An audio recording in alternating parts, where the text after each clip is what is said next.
Hello, Reallusion animation contest judges and anyone else watching this video. Thanks for watching my Nocturia video and my work in progress video. This is actually my first 2D animation project, and I'd actually just completed it when I heard about the Reallusion 2D animation contest for 2024. So this will be more of an After Effect work in progress video and sort of the making of or how to video for the elements that I put into Reallusion CartoonAnimator 5. I do want to say thanks also to Kai and Mark Diaz and the other animators who put on seminars that I watched leading up to this. Super helpful. And I also want to thank Reallusion for partnering with Magix and Magix Vegas Pro because when I bought that Vegas Pro post package, it came with CartoonAnimator 5. So, and since then, I've bought a ton of content from the content store, and it has been super helpful because I can't really draw that well. There's a little example of my attempt at drawing in the video, which I'll go into details later. But pretty much everything I've got in there is from the content store, so super helpful for that reason. So anyways, here we go. I'm going to go through some of the elements that I put into my Nocturia video. As you've probably seen in my video, this is about a ghost that lives in a house with her cat. I thought Nocturia was a great name for a ghost, and so I had actually shot for completing this video for Halloween this year, with the underlying message of it actually being about Nocturia, which is getting up to go to the bathroom many times at night. So I'm entering this under the education category so that it can raise awareness. So there's not as much education in the video as opposed to it being more of an awareness raising kind of thing, but there are numerous links in the description of the video so that people can get a lot more information on things that have actually helped myself a lot. So that was kind of the intent, was to kind of wrap some education around something a little more entertaining and educational at the same time, but without smacking somebody in the face with a message. So the first thing I did was figure out what content I wanted to use and then how to set up my stage. So if you look at the right side of the screen here, again, I use the Content Manager. It's a super handy tool.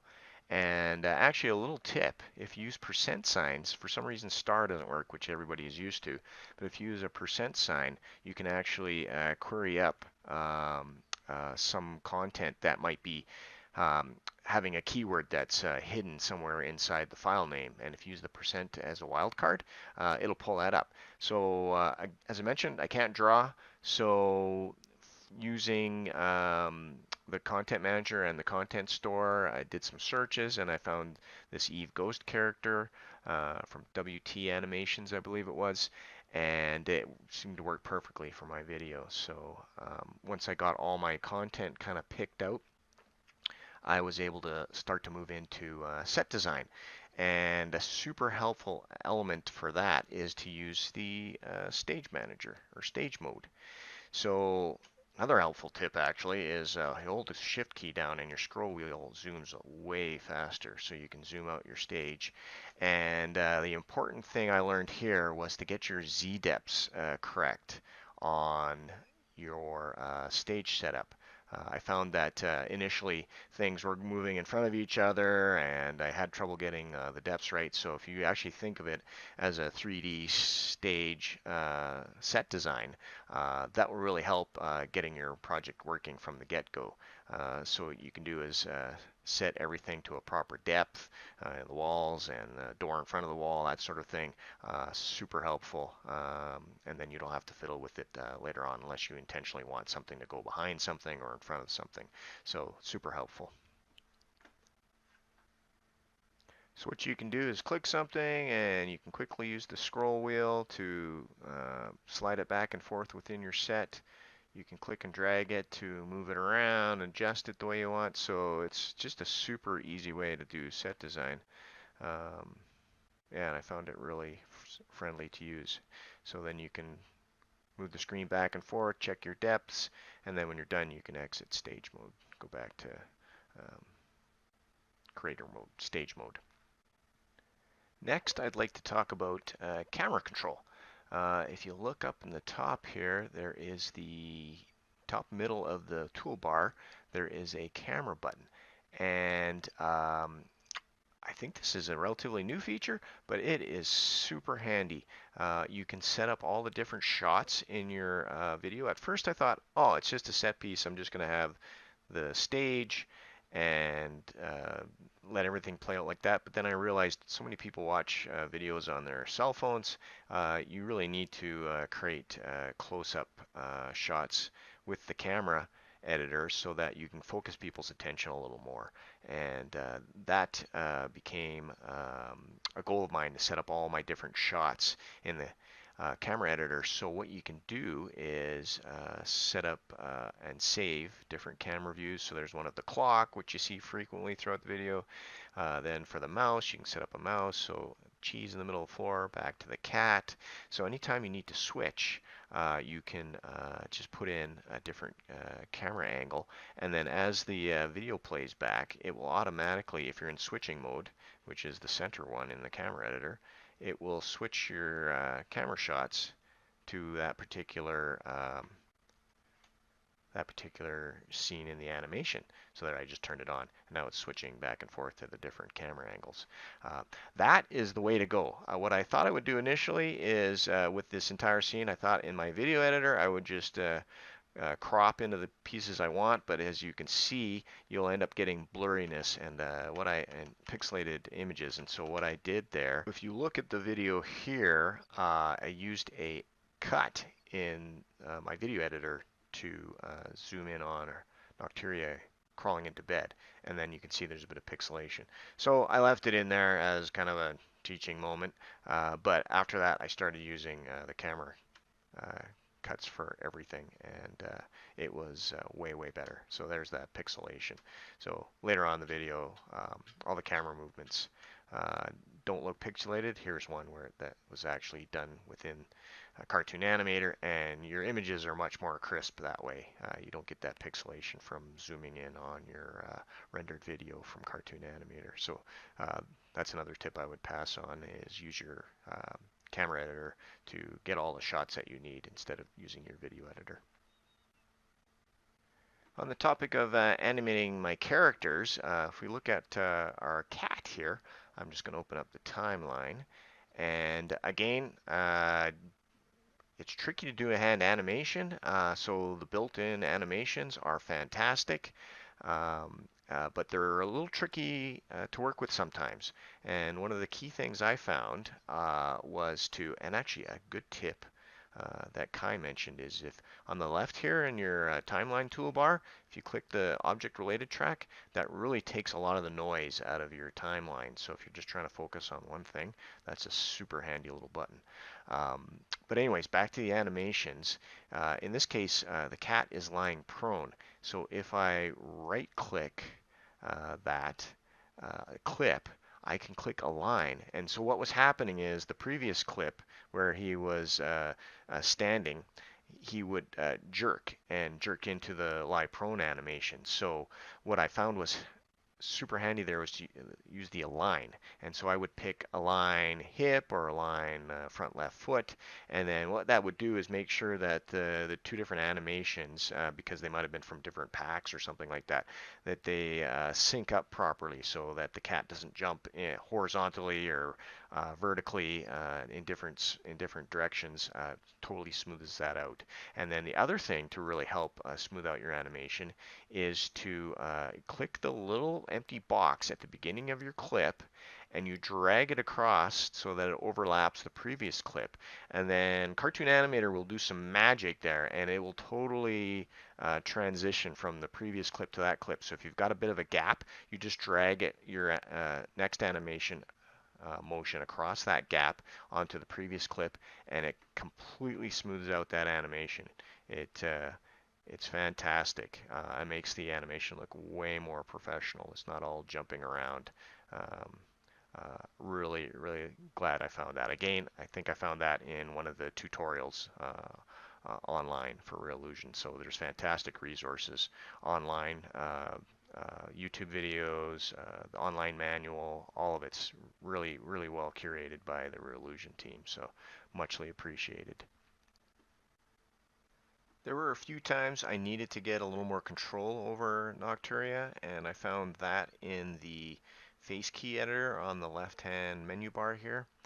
So what you can do is control her eyes more accurately, like when she wants to look up at the cat when he's doing his thing on top of the dresser.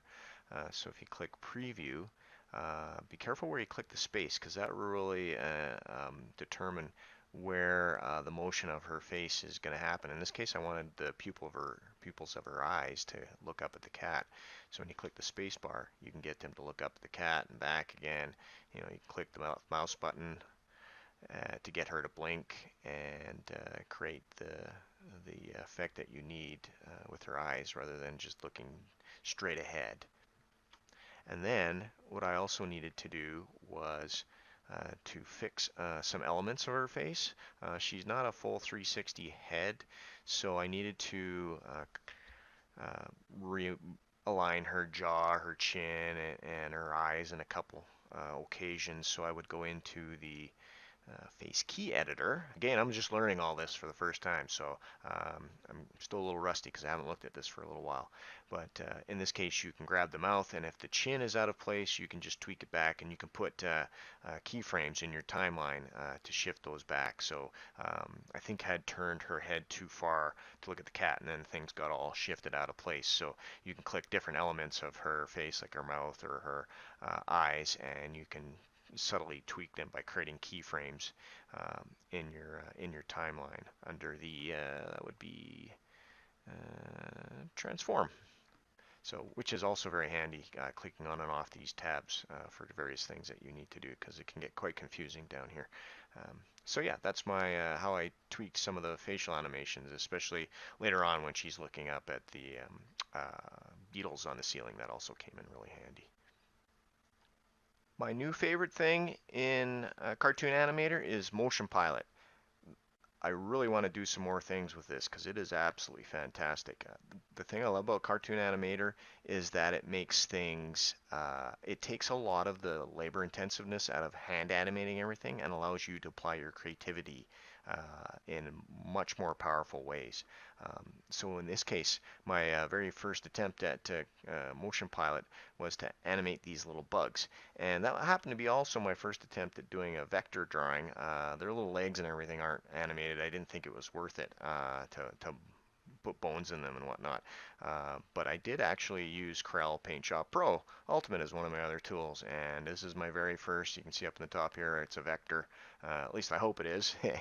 But I created a little vector bug in this application, and then I imported it as an asset into CartoonAnimator.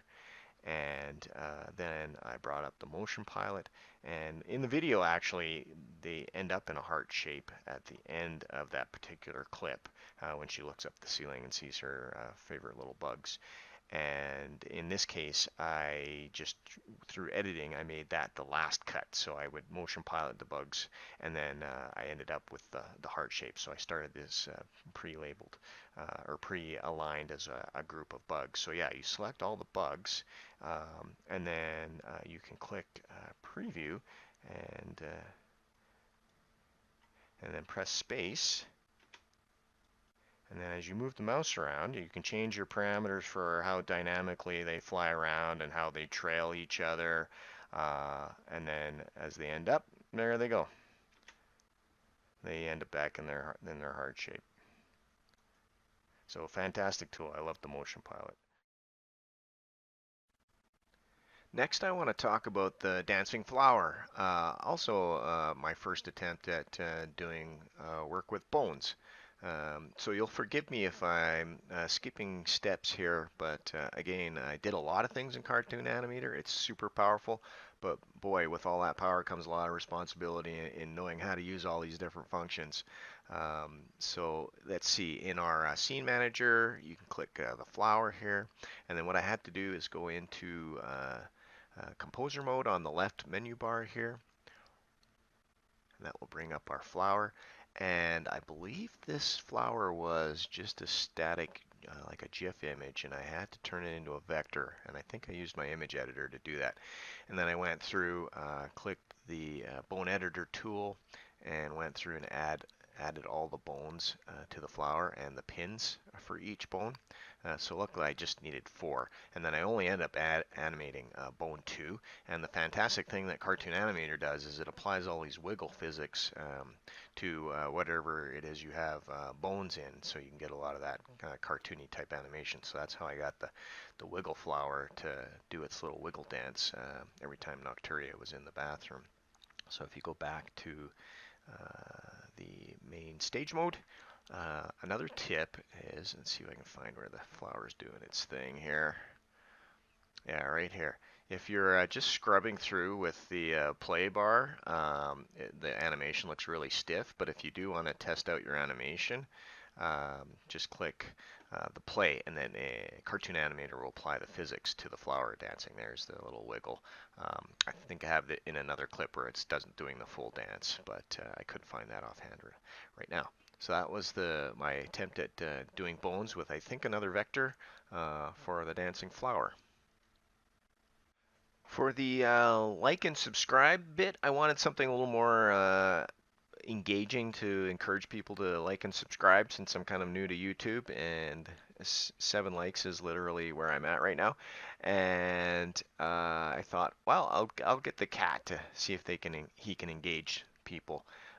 So a little tip with the cat, clicking the cat here, you can click this other icon in the timeline for speed, and that will allow you to shorten up the animations. There we go.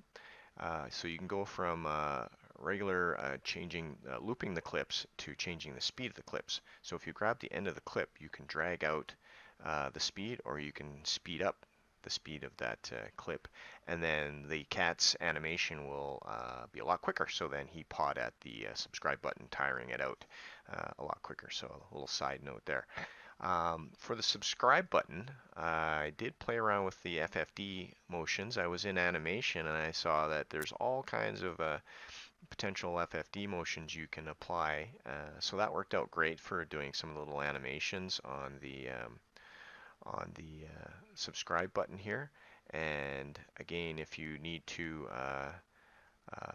tweak any of those animations or create your own from scratch, you can go to the left-hand menu and click the FFD editor, and then you can go and select multiples of the anchor points, and you can do all kinds of crazy things with it. So turn it into a flag or whatever. So again, there's canned animations, and you can customize your FFDs here for your images. So that's how I did the subscribe and like section. Finally, putting everything together. Again, I started using Magix Vegas Pro just about a year ago. And when I bought it, it came bundled with CartoonAnimator 5. So that's awesome, because that introduced me into the world of 2D animation, and I'm totally hooked. But to create the rest of the video, I used Magix Vegas Pro, and as you can see here, I did the intro in Magix and the lead up to the cartoon animation segments in CartoonAnimator 5. And so what I did is I made little sub-projects in CartoonAnimator 5 so that it wasn't all one large animation, which I became too cumbersome to work with. So I had different parts of the video. So then I had the intro part, and then all the different sub-scenes in between Nocturia, going back and forth between the bathroom. And then I was able to add in rain effects, rain sounds, other sound effects, and split up the clips the way I needed them to stitch everything together. Even though as a reminder, the CartoonAnimator camera switches were a super handy addition to not having to edit all of that later on in a video editor. And then my final package was using an application called Sonic Pro from SmartSound, and that's how I laid in the soundtrack. This application is Sonic Pro from a company named SmartSound. I typically leave my soundtrack and sound effects work till the end of the video project. So, and sometimes I do my sound effects within this project, within this application, but quite often I will just use it in my Vegas Pro editor as well. But the reason I like this application is that you can buy your songs through the website, and then with the application, you can pick these focus points within your soundtrack. So if you want to change the mood or draw parts of it out, it will dynamically change the soundtrack to fit the emphasis track markers for your video. And then you can also load the video up and play the music along with the video. So it's a handy little package for that point. So this is how I got kitty cat animation into some live action video. Mark Diaz did something similar with masking, and I really wanted to experiment with green screen. So what I used is I just created a green screen in my video editing application, Magix Pro, and took a screenshot of it and saved the screenshot into a custom folder in CartoonAnimator. And then I was able to just drop that in as a background so that I could overlay the cat asset and the cat's animation. So I previously did this before, but I didn't record any audio. So dropping in the green background, then I deleted all the elements I didn't need.